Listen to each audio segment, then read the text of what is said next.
Start. નમસ્કાર મિત્રો, ગયા ક્લાસની અંદર આપણે ચુંબકીય બળ વિશેનો કોન્સેપ્ટ ભણ્યા હતા. ચુંબકીય ક્ષેત્રની અંદર પ્રવાહધારિત તાર હોય તો એના પર લાગતું ચુંબકીય બળ આપણે આ એક સૂત્ર વડે દર્શાવ્યું હતું. DF is equal to IDL cross B. તો આ એક ચુંબકીય બળ માટેનું સૂત્ર હતું. આજના મુદ્દાની અંદર ચુંબકીય બળના કોન્સેપ્ટને આગળ વધારીએ. સૌપ્રથમ જોઈએ એમ્પિયરનું અવલોકન. એમ્પિયર નામના વૈજ્ઞાનિકે આપણને એવું દર્શાવ્યું છે કે જ્યારે બે તારોમાંથી એક જ દિશામાં પ્રવાહ વહે તો બંને તારો વચ્ચે આકર્ષણ પ્રકારનું બળ લાગે છે.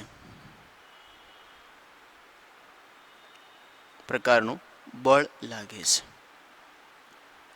જ્યારે એને એમ કહ્યું છે કે બંને તારો વચ્ચે વિરુદ્ધ દિશામાં પ્રવાહ વહે તો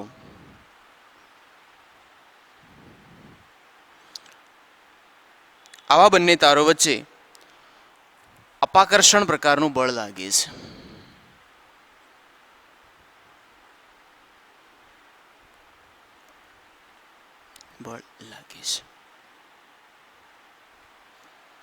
પ્રકરણ 1ની અંદર આપણે કુલંબીય બળ વિશે ભણ્યા હતા, જેમાં આકર્ષણ અને અપાકર્ષણ બંને પ્રકારના બળો લાગતા હતા. જેમ કે બે સજાતીય વિદ્યુતભારો હોય તો બંને વચ્ચે અપાકર્ષણ પ્રકારનું બળ લાગે છે, જ્યારે એક સજાતીય અને વિજાતીય વિદ્યુતભાર હોય તો એની વચ્ચે આકર્ષણ પ્રકારનું બળ લાગે છે. અહીંયા પણ એવી જ વાત છે, પરંતુ આના કરતાં સહેજ ઉલટું છે. સજાતીય વિદ્યુતભારો અપાકર્ષણ થાય, જ્યારે અહીંયા સમાન વિદ્યુત પ્રવાહ વચ્ચે આકર્ષણ થાય છે. વિજાતીય વિદ્યુતભારો હોય તો આકર્ષણ થાય છે, અહીંયા વિરુદ્ધ પ્રવાહો અપાકર્ષણ કરે છે. ચુંબકીય ક્ષેત્રના આધારે આ વસ્તુને આપણે સમજીએ તો પ્રથમ તારમાંથી વિદ્યુત પ્રવાહની દિશા એ ઉધ્વ તરફની મળે છે. અંગૂઠાના નિયમ પ્રમાણે વિચારીએ તો ચુંબકીય ક્ષેત્ર તારની ડાબી બાજુના ભાગમાં પુસ્તકના પાનમાંથી બહાર તરફનું મળશે આ પ્રમાણે, અને જોઈ શકીએ પ્રમાણે અહીંયાથી નીકળતી રેખા એ જમણી બાજુએ પુસ્તકના પાનમાં અંદર તરફ જશે. તો આ રીતે એક ક્ષેત્રરેખા બને છે જે તારની આસપાસના વિસ્તારમાં ચુંબકીય ક્ષેત્ર બનાવશે. અહીંયાથી નીકળતી રેખા અંદર જશે, ત્યાંથી ફરીને આમથી આમ આવશે. બીજા તારનું ચુંબક ક્ષેત્ર વિચારીએ તો એમાંથી પણ પ્રવાહ એ જ દિશામાં વહે છે. પ્રવાહ એ જ દિશામાં વહે તો ડાબી બાજુના ભાગમાં ક્ષેત્રરેખા બહાર નીકળશે, માટે એને આ તરફ બતાવીએ. એ ક્ષેત્રરેખા તારની પેલી બાજુના ભાગમાંથી અંદર તરફ જશે, માટે એને આપણે ક્રોસ વડે બતાવીએ. આ પ્રમાણે બતાવીએ. તારના વચ્ચેના વિસ્તારમાં ચુંબકીય ક્ષેત્રરેખા અંદર તરફ મળે છે, આ ચુંબકીય ક્ષેત્રરેખા બહાર તરફ મળે છે. આ ચુંબક ક્ષેત્રરેખાને આપણે B1 તરીકે બતાવીએ, આને આપણે B2 તરીકે બતાવીએ. તો આ પુસ્તકના પાનમાં અંદર જાય એને માઇનસ ગણીએ તો બંને ચુંબક ક્ષેત્ર વિરુદ્ધ દિશાના મળે છે. અને આ બંને ચુંબક ક્ષેત્ર વિરુદ્ધ દિશાના હોવાના કારણે બંને પ્રવાહધારિત તારો વચ્ચે આકર્ષણ થાય છે. તો જેમ વિરુદ્ધ વિદ્યુતભારો આકર્ષણ પેદા કરે છે, એમ વિરુદ્ધ ચુંબકીય ક્ષેત્ર પણ આકર્ષણ કરે છે. તો આ એક મુદ્દો આપણે યાદ રાખીશું કે બે તારોમાંથી એક જ દિશામાં પ્રવાહ વહે તો આકર્ષણ પ્રકારનું બળ લાગે છે. આ કોન્સેપ્ટ પર આવીએ તો અહીંયા બંને તારોમાંથી વિરુદ્ધ દિશામાં પ્રવાહ વહેતો આપણે દર્શાવ્યો છે.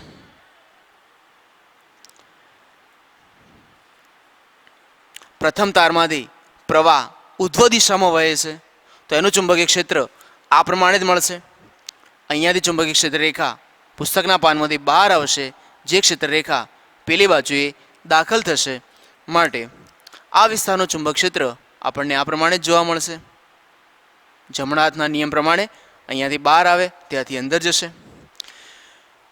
જમણી બાજુના તારમાંથી પ્રવાહની દિશા ઉલટી છે તો તારને જમણા હાથે આ રીતે પકડીએ તો ડાબી બાજુના ભાગમાં ક્ષેત્રરેખા અંદર જશે, એ અહીંયાથી બહાર નીકળશે. અંદર જતી ક્ષેત્રરેખાને દર્શાવવા માટે આપણે ક્રોસ કરીશું, જ્યારે બહાર નીકળતી ક્ષેત્રરેખાને દર્શાવવા માટે ડોટ કરીશું. તારની વચ્ચેના વિસ્તારમાં આપણે જોઈ શકીએ છીએ કે બંને તારોના કારણે ચુંબક ક્ષેત્રની દિશા એ અંદર તરફની મળે છે. માટે આવા કિસ્સામાં બંને તારો વચ્ચે એક જ પ્રકારની ચુંબક ક્ષેત્રો હોવાથી બંને તારો વચ્ચે અપાકર્ષણ થાય છે. જેમ સમાન વિદ્યુત ભારો વચ્ચે અપાકર્ષણ થાય એમ સમાન ચુંબક ક્ષેત્ર પણ અપાકર્ષણ ઉત્પન્ન કરે છે. તો આ એક એમ્પિયરનો નિયમ હતો, જેની અંદર આપણે બે વિધાનો યાદ રાખીશું. પ્રથમ વિધાન, એક જ દિશામાં પ્રવાહ વહે તો આકર્ષણ પ્રકારનું બળ લાગે, અને વિરુદ્ધ દિશામાં પ્રવાહ વહે તો અપાકર્ષણ પ્રકારનું બળ લાગે છે. તો આ આપણો પહેલો પોઈન્ટ હતો, એમ્પિયરનો સર્કિટલ નિયમ. બીજા એક મુદ્દાની વાત કરીએ, જેનો પ્રશ્ન આપણને આ રીતે પૂછેલો છે: બે પ્રવાહધારિત સમાંતર તારો વચ્ચે લાગતા આકર્ષણ બળનું સૂત્ર. મિત્રો, આ મુદ્દાને આપણે આ પ્રમાણે સમજીએ. બે પ્રવાહધારિત સમાંતર તારો છે. જો આને આકૃતિ વાઇઝ બતાવો તો આવી રીતે દર્શાવીએ કે આ બંને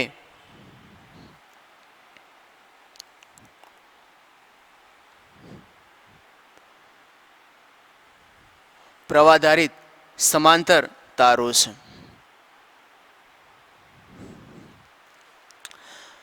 પ્રવાહધારિત એટલે બંને તારમાંથી વહેતો પ્રવાહ દર્શાવીએ. પ્રથમ તાર, જેને આપણે નામ આપીએ તાર એ, વાહક તાર એ વડે દર્શાવીએ, અને બીજાને દર્શાવીએ વાહક બી વડે. બંને તારોમાંથી વહેતો પ્રવાહ, પ્રથમ તારમાંથી વહેતો પ્રવાહ આઈએ છે, અને બીજા તારમાંથી વહેતા પ્રવાહને આપણે આઈબી વડે દર્શાવીએ. અને આ બંને તારો સમાંતર છે. બંને તારો વચ્ચેનું અંતર આપણે ડી વડે દર્શાવીએ. બે તારો વચ્ચેનું અંતર ધારો કે ડી છે. આપણે આ મુદ્દામાં ભણી ગયા કે તારમાંથી પ્રવાહ પસાર થાય તો એની આસપાસના વિસ્તારમાં ચુંબકીય ક્ષેત્ર રચાય છે, અને એના કારણે બીજા તાર ઉપર બળ લાગે છે. અહીંયા જે લખ્યું દોરી છે એની આપણે નોંધ કરીએ તો આ પ્રમાણે આકૃતિમાં બે લાંબા સમાંતર તારો એ અને બી એકબીજાથી ડી અંતરે સમાંતર ગોઠવ્યા છે.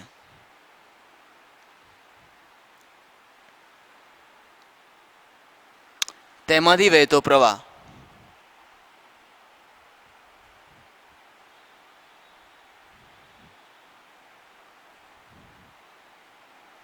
IA અને IB છે. પ્રથમ તારમાંથી વહેતો પ્રવાહ, જેને આપણે IA વડે દર્શાવ્યું છે, બીજા તારમાંથી વહેતા પ્રવાહને IB વડે આપણે દર્શાવ્યું છે. હવે આ ચુંબકીય ક્ષેત્રની ગણતરી કેવી રીતે કરવાની? તો જુઓ મિત્રો, કે આ એક પ્રથમ તાર છે. જો આ તારમાંથી, જેને આપણે નામ આપીએ તાર એ, અને આ તારમાંથી પ્રવાહ પસાર થાય તો આપણે ભણી ગયા એ પ્રમાણે કે પ્રવાહ પસાર થાય તો તારની આસપાસના વિસ્તારમાં ચુંબકીય ક્ષેત્ર ઉત્પન્ન થાય છે. પ્રથમ તારમાંથી પ્રવાહ પસાર થાય તો તારની આસપાસના વિસ્તારમાં ચુંબકીય ક્ષેત્ર ઉત્પન્ન થાય છે. આ ચુંબક ક્ષેત્ર તાર એના કારણે છે, તો એ ચુંબક ક્ષેત્રને આપણે બી વડે દર્શાવીએ.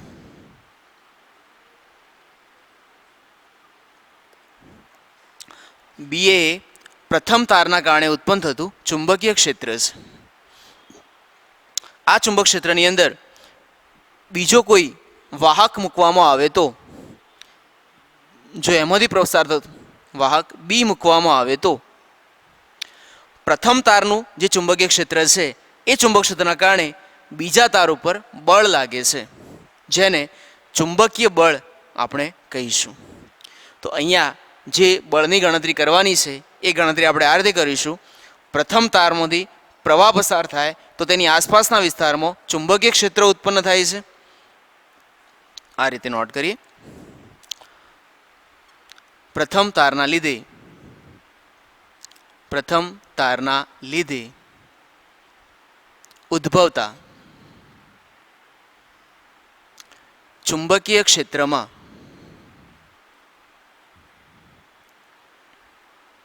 બીજો પ્રવાધારિત તાર મૂકતા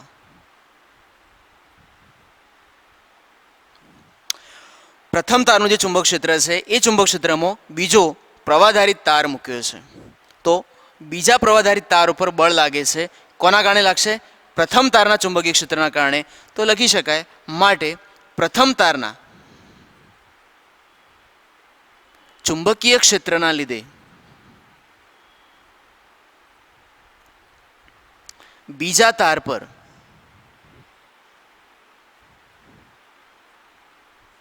બળ લાગે છે.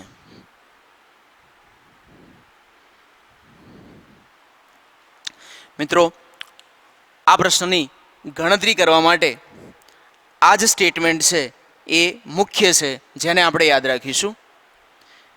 એક તારનું ચુંબકીય ક્ષેત્ર હોય અને એ ચુંબક ક્ષેત્રમાં બીજો તાર મૂકવામાં આવે તો બીજા તાર ઉપર બળ લાગે છે.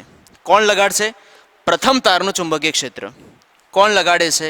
તો પ્રથમ તારનું ચુંબકીય ક્ષેત્ર બીજા તાર પર બળ લગાડે છે. આ વાક્યને આપણે યાદ રાખીશું. હવે આ વિધાનનો ઉપયોગ કરી અને આપણે પ્રશ્નને આગળ વધારીએ. ધારો કે પ્રથમ તાર જે છે એમાંથી આઈએ પ્રવાહ પસાર થાય તો પ્રથમ તારના કારણે ચુંબકીય ક્ષેત્ર ઉત્પન્ન થાય છે. તો આપણે આ રીતે લખીએ. વાહક પ્રથમ તાર એમાંથી આઈએ પ્રવાહ પસાર થતા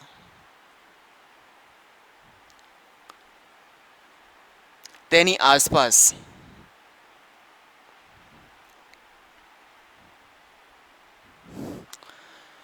ચુંબકીય ક્ષેત્ર ઉદ્ભવે છે.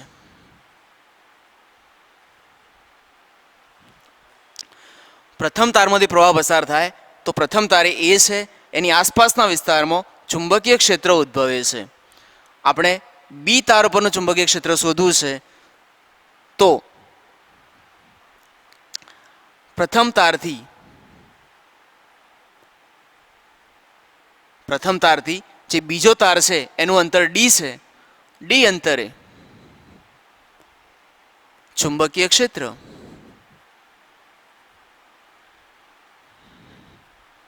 આ ચુંબકીય ક્ષેત્રને આપણે બીએ વડે દર્શાવીએ. બીએ બરાબર,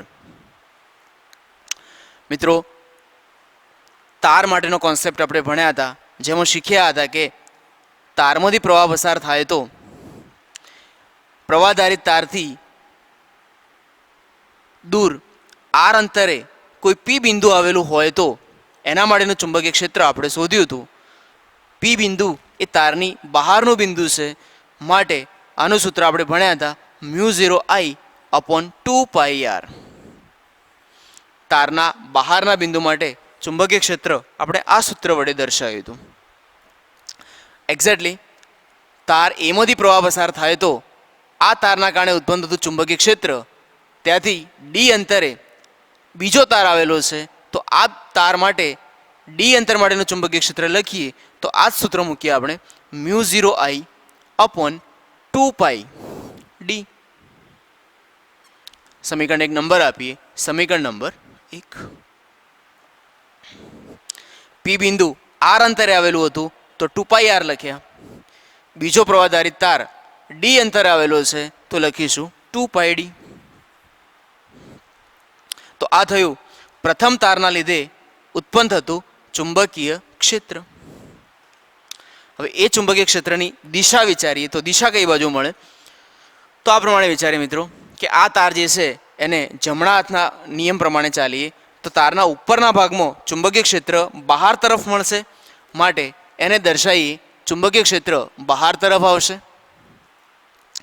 જ્યારે તારના નીચેના ભાગમાં ચુંબક ક્ષેત્ર વિચારીએ તો તારના નીચેના ભાગમાં ચુંબકીય ક્ષેત્ર અંદર તરફ આવશે.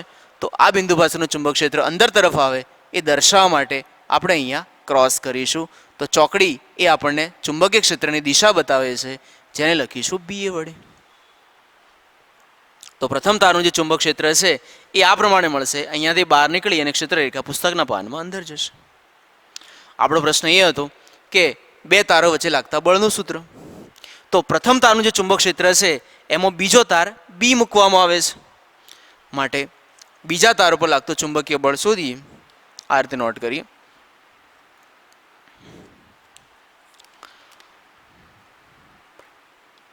પ્રથમ તારના લીધે ઉદ્ભવતા ચુંબકીય ક્ષેત્રમાં ચુંબકીય ક્ષેત્રના લીધે બીજા તાર B પર લાગતું ચુંબકીય બળ નીચે પ્રમાણે ગણી શકાય.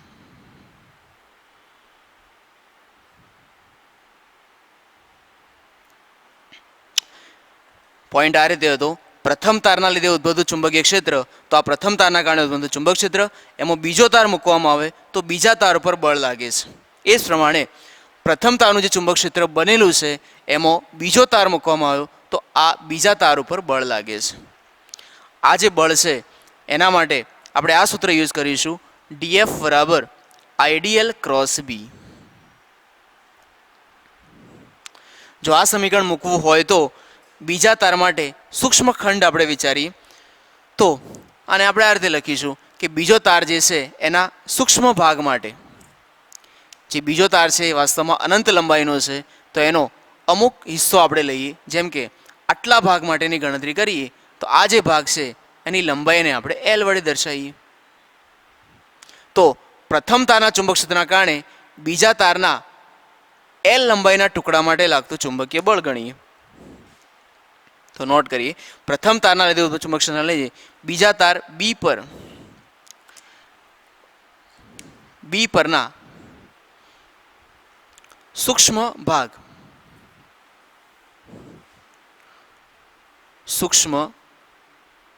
ભાગ L પર લાગતું ચુંબકીય બળ.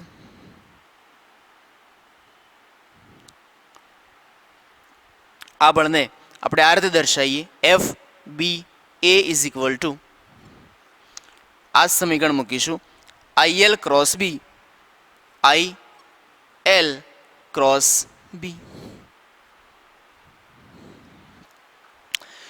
સૂત્રનો ઉપયોગ કરીએ ત્યારે ધ્યાને રાખીશું કે ગણતરી દરમિયાન જે ચુંબકીય ક્ષેત્ર મળે છે એ પ્રથમ તારના કારણે મળે છે. માટે અહીંયા લખીશું BA, ચુંબકીય ક્ષેત્ર પ્રથમ તારનું છે, અને જે સૂક્ષ્મ ખંડ લીધો છે એ બીજા તારનો છે. બીજા તારમાંથી વહેતો પ્રવાહ IB છે, માટે અહીંયા આવશે IB, L ક્રોસ B. તો આ રીતે આપણે યાદ રાખીશું. ચુંબકીય બળનું જે સૂત્ર હતું IL ક્રોસ B, એમાં આ જે પદ છે એ પ્રથમ તારનો ચુંબકીય ક્ષેત્ર, જ્યારે સૂક્ષ્મ ખંડ છે એ બીજા તારનો છે. માટે આ પ્રકારનું સૂત્ર આપણે બનાવ્યું. સમીકરણને અદિશ સ્વરૂપે લખીએ તો આ રીતે લખાશે, FBA is equal to IBL BA sine. મિત્રો ખૂણો કેટલો બનશે? તો આ જે ખૂણો આવશે એ IBL અને BA વચ્ચેનો કોણ થશે. આકૃતિ પરથી આપણે જોઈ શકીએ છીએ કે IBL પ્રવાહખંડ છે એની દિશા એ આ તરફની મળે છે, મતલબ કે X અક્ષ તરફની મળશે. IBL પ્રવાહખંડની દિશા X અક્ષ તરફની મળશે, જ્યારે ચુંબકીય ક્ષેત્ર મળે છે એ પુસ્તકના પાનમાં અંદર તરફનું મળશે. તો જે પ્રવાહખંડ છે એ આપણને X અક્ષ તરફ મળે છે, જ્યારે ચુંબક ક્ષેત્ર અંદર તરફની દિશામાં મળશે.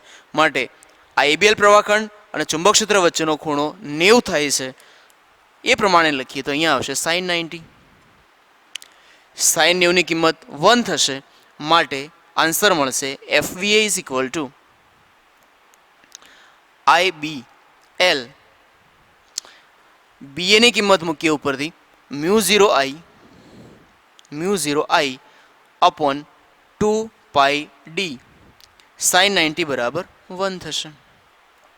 આ સમીકરણને યોગ્ય રીતે ગોઠવીને લખીએ તો આ રીતે થશે, માટે FVA is equal two mu 0, એને પહેલાં લખીએ IA IB L upon 2πD. તો આ પ્રમાણે એક સૂત્ર મળે છે. એ સૂત્ર એ ચુંબકીય બળ માટેનું સમીકરણ છે. પ્રથમ તારના કારણે બીજા તાર પર લાગતું ચુંબકીય બળ આ પ્રમાણે શોધી શકાય છે.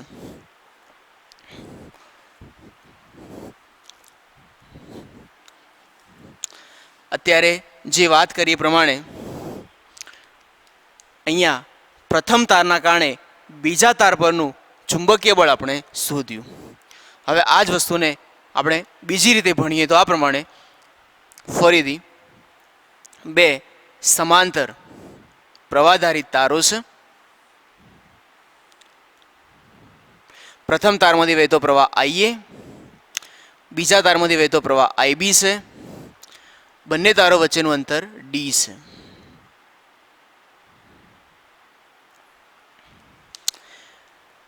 આકૃતિની અંદર પ્રથમ તારના કારણે બીજા તાર પરનું ચુંબકીય બળ શોધ્યું હતું. હવે આપણે ઉલટું કરીએ, બીજા તારના ચુંબક ક્ષેત્રના કારણે પ્રથમ તાર પરનું બળ શોધીએ. તો સૌપ્રથમ આપણે શીખ્યા હતા એ પ્રમાણે કે બી તારના લીધે વહેતા ઉદ્ભવતું ચુંબકીય ક્ષેત્ર મિત્રો, બી તારમાંથી IB પ્રવાહ પસાર થાય તો એના કારણે ઉત્પન્ન થતું ચુંબક ક્ષેત્ર એની આસપાસના વિસ્તારમાં રચાય. ડી અંતરે ચુંબકીય ક્ષેત્ર કેટલું મળે તો એ ચુંબક ક્ષેત્રને આપણે BB વડે બતાવીએ. BB ઇઝ ઇક્વલ ટુ આ જ સમીકરણ મૂકીશું મ્યુ 0 I અપોન 2π અને ડી અંતરે ગણવું છે ડી. એક મિનિટ અહીંયા ધ્યાન આપીશું કે આ જે ચુંબક ક્ષેત્ર છે એ પ્રથમ તારના કારણે છે. પ્રથમ તારનું ચુંબક ક્ષેત્ર હોય તો એમાંથી વહેતો પ્રવાહ IA છે, માટે સૂત્રમાં અહીંયા આપણે IA લખીશું. તો પ્રથમ તારનું ચુંબક ક્ષેત્ર મળે છે BA બરાબર મ્યુ 0 IA અપોન 2πD. અહીંયા બીજા તારનું ચુંબક ક્ષેત્ર છે એને દર્શાવવા માટે એમાંથી IB પ્રવાહ વહે છે, એને આપણે IB વડે દર્શાવીએ. આ ચુંબક ક્ષેત્રની દિશાનો વિચાર કરીએ તો દિશા આ પ્રમાણે મળશે કે તારમાંથી પ્રવાહ પસાર થાય તો તારના ઉપરના ભાગમાં ચુંબકીય ક્ષેત્ર પુસ્તકના પાનમાંથી બહાર આવશે, માટે અહીંયા ચુંબક ક્ષેત્રની દિશા પુસ્તકના પાનમાંથી બહાર તરફની મળશે, જ્યારે તારના નીચેના ભાગમાં ચુંબક ક્ષેત્રની દિશા અંદર તરફ મળશે. હવે બીજા તારનું જે ચુંબક ક્ષેત્ર છે એના કારણે પ્રથમ તાર પર લાગતું બળ આપણે શોધીએ તો આ પ્રમાણે થશે. બીજા તાર ના ચુંબકીય ક્ષેત્રના લીધે બીજા તારનું ચુંબક ક્ષેત્ર પ્રથમ તારનો L ભાગ આપણે વિચારીએ. L જેટલો સૂક્ષ્મ ભાગ અહીંયા આપણે વિચારીએ. પ્રથમ તારના L વિભાગ પર લાગતું ચુંબકીય બળ લખીશું FAB વડે બરાબર સૂત્ર આવશે IL ક્રોસ B. ચુંબકીય ક્ષેત્ર કોનું છે તો ચુંબકીય ક્ષેત્ર એ બીજા તારનું છે, માટે BB. બળ કોની પર લાગે છે તો પ્રથમ તાર પર લાગે છે, પ્રથમ તારમાંથી વહેતો પ્રવાહ આઈએ છે માટે અહીંયા લખીશું આઈએ. આ પ્રકારનું સૂત્ર બને. સાદુરૂપ આપીએ માટે FVA is equal to FAB is equal to IAL BB sine. ચુંબકીય ક્ષેત્રની દિશા વિચારી તો પ્રવાહધારિત ખંડ x દિશામાં છે જ્યારે ચુંબક ક્ષેત્ર બહાર તરફનું છે. પ્રવાહધારિત ખંડ x દિશામાં, ચુંબક ક્ષેત્ર z દિશામાં, બંને વચ્ચેનો ખૂણો 90 થશે. અહીંયા લખીશું 90. બીબીની કિંમતો મૂકો ઉપરથી તો જવાબ આવશે IAL μ0 IB અપોન 2π d. અને સાદુરૂપ આપવામાં આવે તો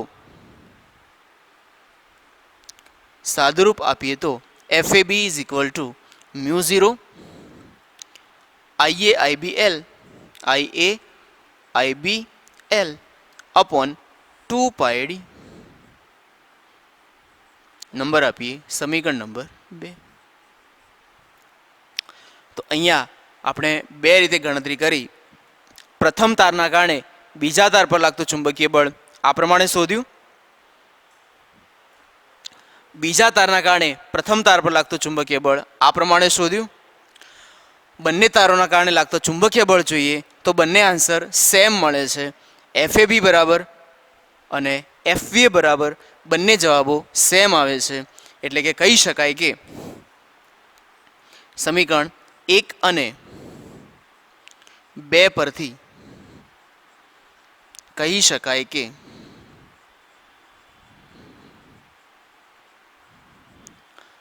FAB બરાબર FBA થાય છે, મળે છે. એટલે કે બંને તારો એકબીજા પર લગાડતા બળો સમાન મૂલ્યના હોય છે. FAB બરાબર FVA થાય છે. ન્યૂટનની ગતિના નિયમ પ્રમાણે બંને બળો સમાન મૂલ્યના લાગે છે. હવે વાત કરીએ દિશાની કે બંને બળો વચ્ચે લાગતા બળની દિશા કેવી રીતે મળશે. તો પ્રથમ આપણે FVA બળ શોધ્યું હતું એની દિશા વિચારીએ કે આ બળની દિશા આપણને કેવી રીતે મળે છે. તો મિત્રો પ્રથમ તાર જે છે એના કારણે બીજો જે તાર છે એના પર લાગતું ચુંબકીય ક્ષેત્ર પુસ્તકના પાનમાં અંદર તરફ જાય છે, જે આ દિશામાં આપણને મળે છે. તો ચુંબકીય ક્ષેત્રની દિશા એ પુસ્તકના પાનમાં અંદર તરફની છે, જ્યારે પ્રવાહધારિત ખંડ એ x દિશાનો છે, મતલબ કે આ તરફનો મળે છે. તો આકૃતિની અંદર IBL જે પ્રવાહધારિત ખંડ છે x દિશામાં IBL અને ચુંબક ક્ષેત્ર એ પુસ્તકના પાનમાં અંદર તરફનું મળે આ પ્રમાણે. જમણા હાથના સ્ક્રૂનો નિયમ આપણે યુઝ કરીએ તો સ્ક્રૂના નિયમ પ્રમાણે IBL ક્રોસ BA ની દિશામાં સ્ક્રૂને ભ્રમણ આપો તો આથી આ તરફનું ભ્રમણ આપીશું. જમણા હાથનો સ્ક્રૂ પણ એ જ દિશામાં ફરે તો ચુંબકીય બળની દિશા એ ઉધ્વ તરફની આપણને મળે છે. તો બીજા તાર પર લાગતું જે ચુંબકીય બળ છે એની દિશા આપણને ઉધ્વ તરફ એટલે કે તાર તરફ મળતી હોય છે, જેને આપણે બતાવ્યું FBA વડે. આ જ સ્ટેપને સદિશ ગુણાકારના નિયમ પ્રમાણે પણ આપણે સમજી શકીએ. અહીંયા જુઓ મિત્રો, સદિશ ગુણાકારના નિયમ પ્રમાણે સમજીએ તો આવું થશે. FVA is equal two FBA is equal to IBL cross BA IBL cross BA.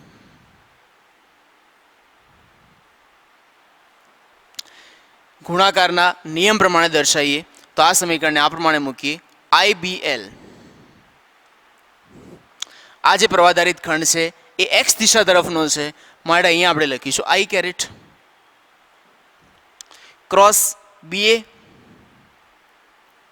અને ચુંબકીય ક્ષેત્ર એ પુસ્તકના પાનમાં અંદર તરફ જાય છે. બહાર તરફની દિશાને આપણે z અક્ષ કહીએ, અંદરની દિશાને -z કહીએ. તો એ પ્રમાણે અહીંયા આવશે -k caret cross BA into -k caret. સાદુરૂપ આપીએ તો બરાબર IBL BA I cross minus k caret, અને I cross minus k caret હોય તો એનો જવાબ જે કેરેટ મળે છે. તો IBL BA અહીંયા આવશે જે કેરેટ. તો ચુંબકીય બળની જે દિશા મળે છે જે કેરેટ એટલે કે વાય એક્સ તરફની મળશે, માટે આ તાર પર લાગતું ચુંબકીય બળ એ ઝેડ દિશામાં લાગશે. આ જ પ્રમાણે જો FAB બળની કેલ્ક્યુલેશન કરીએ તો એ જ પ્રમાણે વિચારીએ. FAB બરાબર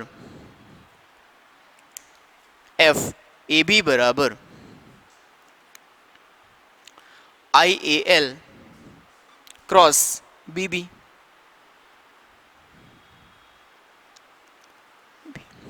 બરાબર IA. પ્રવાધારિત ખંડની વાત કરીએ તો પ્રવાધારિત ખંડ એક્સ દિશામાં હશે, માટે લખીએ I કેરેટ ક્રોસ BB. ચુંબકીય ક્ષેત્રની વાત કરીએ તો અહીંયા ડોટ વડે દર્શાવ્યું છે, મતલબ કે ચુંબક ક્ષેત્ર બહાર તરફ આવે છે, તો અહીંયા લખીશું કે કેરેટ. સાદુરૂપ આપીએ તો IAL BB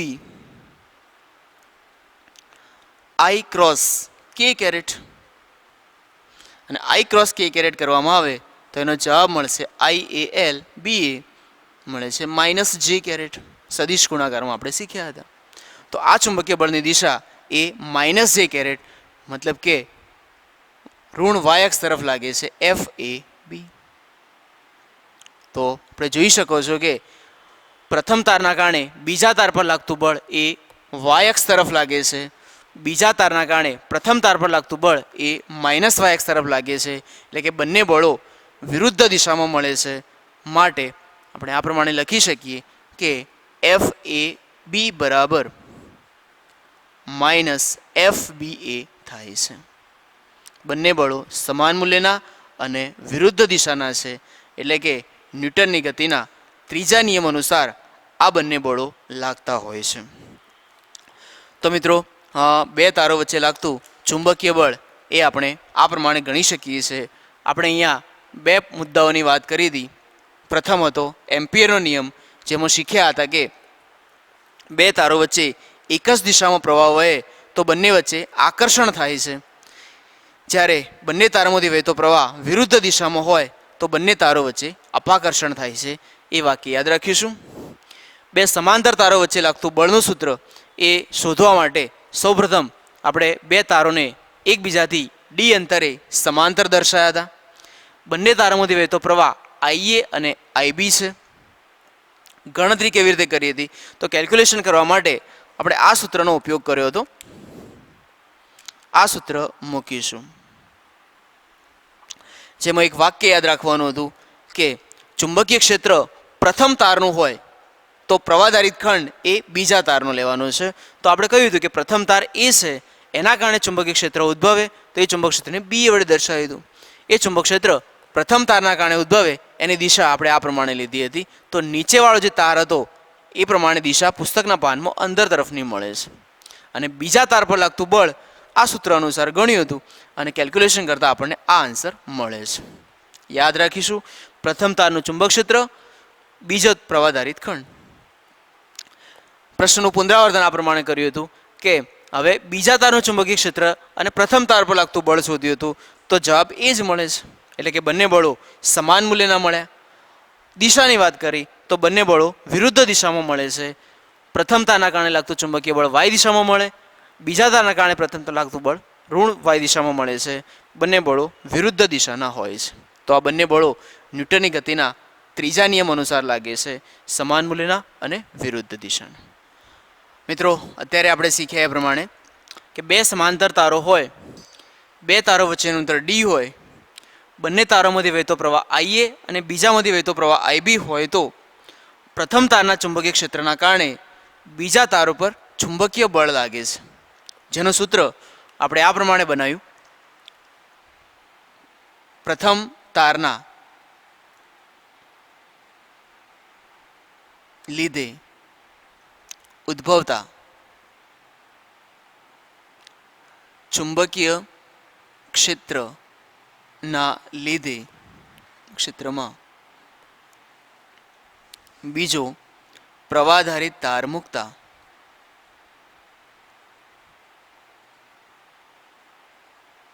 લાગતું ચુંબકીય બળ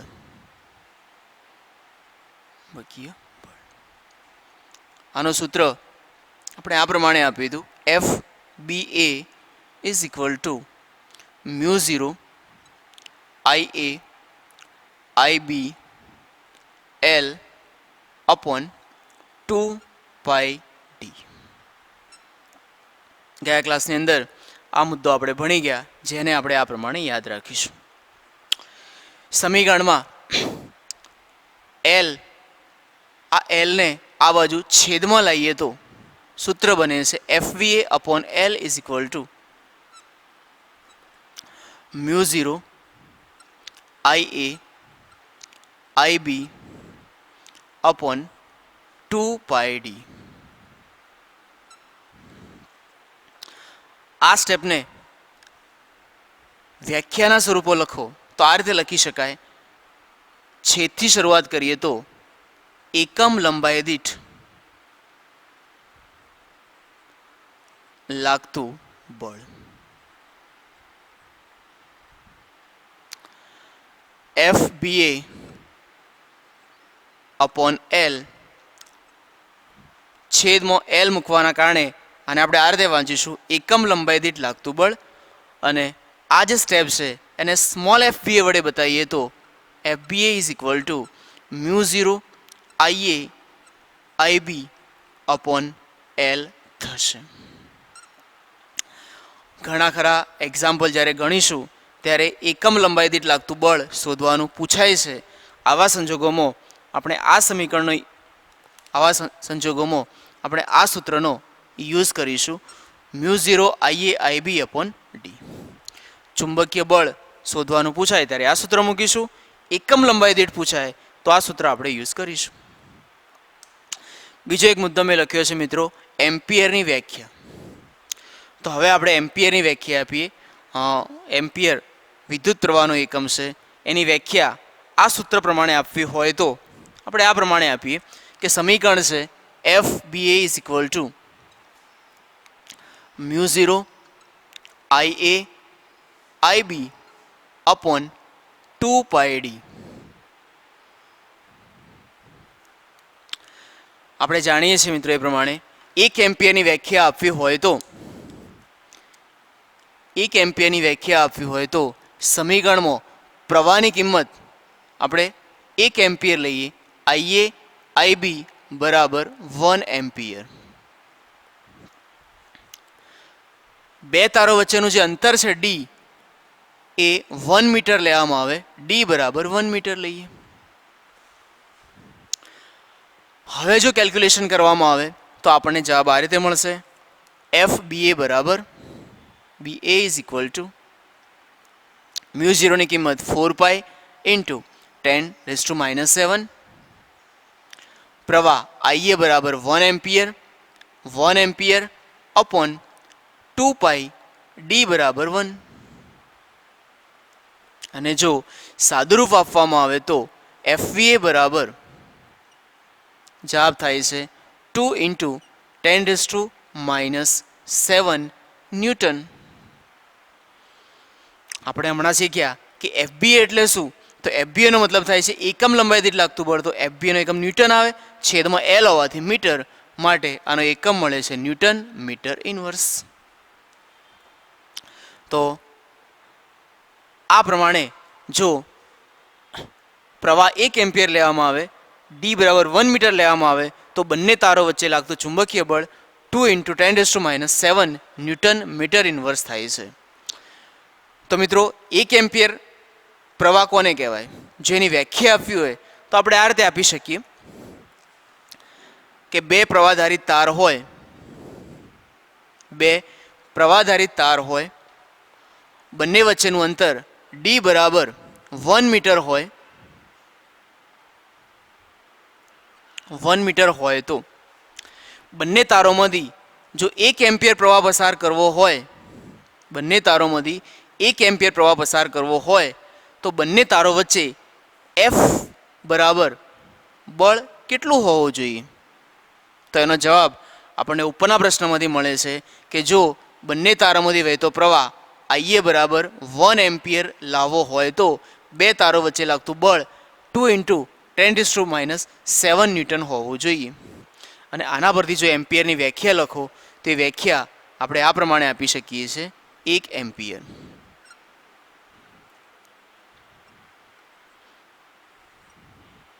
સૌપ્રથમ બે તાર આપણે કેવા લીધા છે તો નોટ કરીએ. બે અતિ લાંબા, સુરેખ, સમાંતર, બે અતિ લાંબા, સુરેખ, સમાંતર તારો વચ્ચેનું 1 મીટર અંતર દીઠ, બંને તારો વચ્ચેનું અંતર આપણે કેટલું રાખ્યું હતું? 1 મીટર. તો બે તારો વચ્ચે 1 મીટર અંતર દીઠ એકમ લંબાઈ દીઠ, હવે આની વાત કરીએ કેટલું બળ એકમ લંબાઈ દીઠ લાગતું ચુંબકીય બળ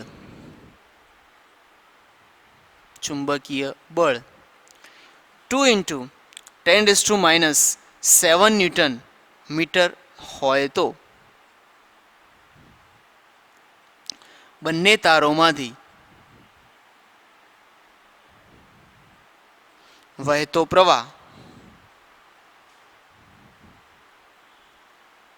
1 એમ્પિયર હોય છે તેમ કહેવાય.